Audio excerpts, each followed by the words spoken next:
Hello, History Class 701. Thank you for watching my video today. Today I'm going to continue my same theme of last week, being the infusion of Christian religion and politics from Christian religious influences leading up towards the Revolutionary War. To do this, I'm going to talk about three different articles coming from JSTOR. The first one is actually by Christopher Pearl, entitled Pulpits of Revolution: Presbyterian Political Thought in the Era of American Revolution.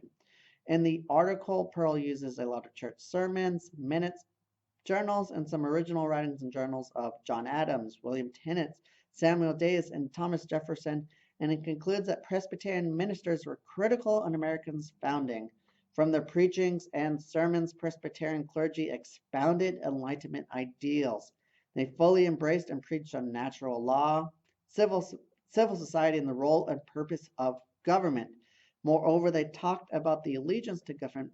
They also talked about the limitations of about that allegiance.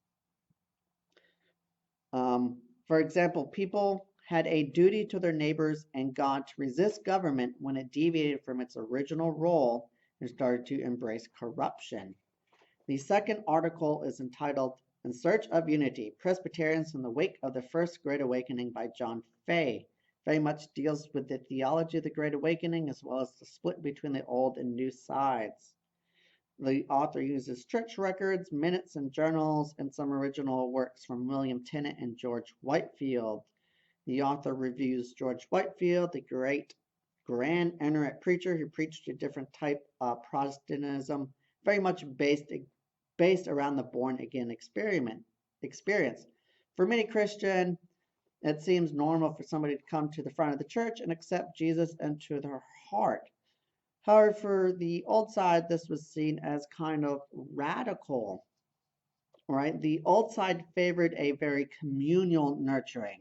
They wanted to keep the authority to local synods and local congregations. However, in 1758, Philadelphia Synod and the New York Synod, they met together to unify. The old side agreed to honor the importance of the conversion to Christian life. Now, the new sides toned down their rhetoric a little bit and called conversion a rational process void of enthusiastic behavior. However, it was the split and then unification that actually gave the church a stronger sense of order. It was this strong sense of order that became important for the church and played out over the course of 2 decades as they began to mobilize in support of the American Revolutionary War. The last article is entitled Good News from a Far Country: A Note on Divine Providence and the Stamp Act Crisis by John Behrens. Behrens uses church history, minutes, sermons, and a lot of journal articles from the time. He argues against other scholarships which paints the revolution in terms of enlightenment and secularization. Instead, he argues that it was providential theology which played a much greater role. And he very much frames this around the passage of the Stamp Act.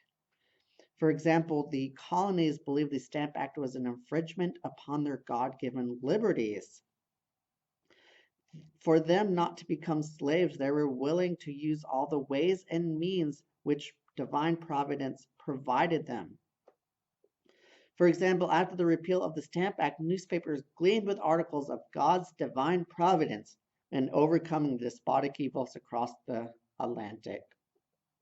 In the end, it was American providential thought which cast the colony towards the American Revolution. For them, providence led them to take up arms in the Lord's battle. Thank you for watching my video today. I enjoyed these 3 articles and I hope you enjoyed them too. Bye now.